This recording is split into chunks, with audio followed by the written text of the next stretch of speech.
Hey guys! So we want to give some more winter weather driving tips. If you missed last week's video, I encourage you to check it out. We also made an entire playlist with winter weather driving, so highly encourage you. Check it out. Each video has different tips and tricks to keep you safe on the road. And really, these tips can be applied for car drivers, they can be applied seasonally, all different times. So it just helps give you more perspective to be a better driver. So we like to call that defensive driving. Our first tip I'm gonna say is whenever you come off the highway, maybe you're making it to your delivery space, maybe you're making it to a truck stop, rest area, but there's snow on the ground or ice on the ground, or there's going to be, you want to make sure you cool your tires off. So some people call this treading your tires, treading the space. So if you pick your space, just go ahead and pull back and forth through that snow or ice, and it's going to cool down the tread on your tires, so that way in the morning or after you're done the delivery, you aren't stuck in the space and going nowhere. Yeah, sometimes those tires get warm enough that if you pull up and just stop on the snow, they're actually going to melt down through the snow, and then it's just going to leave you in a rut. So another thing we can look at is sometimes you'll see, when it's really cold outside, you'll get your trailer brakes won't release, and sometimes if somebody else before you has had a tractor that didn't have an air dryer, which most tractors do now, so it's not a real big problem. But one thing you can do is take some isopropyl alcohol and put that into your airline, and that will push it back through your airlines to the trailer. You don't really want to get it in the tractor part, but that will help release and remove moisture from your airlines to your trailer, so your trailer's brakes will release. So these are some old school tips and throwback tips. Like you said, a lot of the trailers and stuff have air dryers in it now, but not all of them. And even with great new technology, it doesn't mean it's always going to work, and it's not going to leave you sitting there. So it's good to know some old school tips and tricks.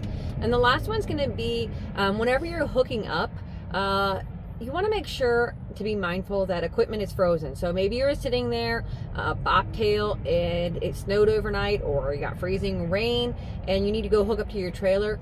Know that there's going to be snow and ice down there around the jaws where it's going to be locking around. So those mechanisms and grease gets frozen and isn't very well lubricated in the wintertime because of the cold temperatures.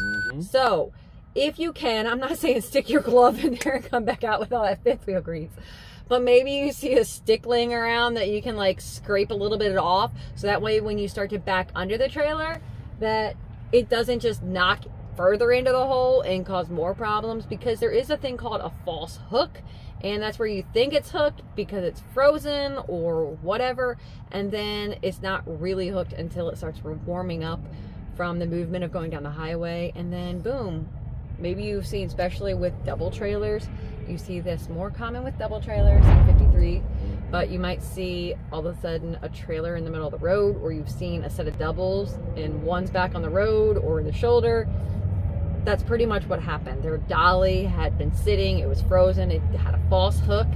And so I encourage you guys, double, triple check 4 times. Take your flashlight, really be looking, really be making sure that it hooked to a tug test, all of those things, and it's going to help reduce the possibility of a mishook. So it might be cold outside, but get up there with that flashlight and check, because you don't want to do the paperwork for an accident. It's very true, and it's very dangerous if you end up dropping a trailer, especially on the interstate, and it might just cost you your job or possibly your career. So we don't want that for anybody. So you guys, make sure you're staying safe. All the tips and tricks that we give you come from a lot of experience. We have over 45 years experience together, and we've been teaming for the last 7 years, and we do about 5,000 miles a week. So we have a lot of experience, a lot of knowledge. We also have done truck rodeos, all kinds of things. So we come with you with a lot of driving ourselves and a long record of safe driving. So it's not even just like a record that we've been out here, but as teams, we have never had an accident or incident. So we've done well over 1 million miles now in the last 7 years. So you guys, this is what we do every day, every week, all the time. So we know it's going to work for you guys too. All right, stay safe and enjoy the adventures. Bye.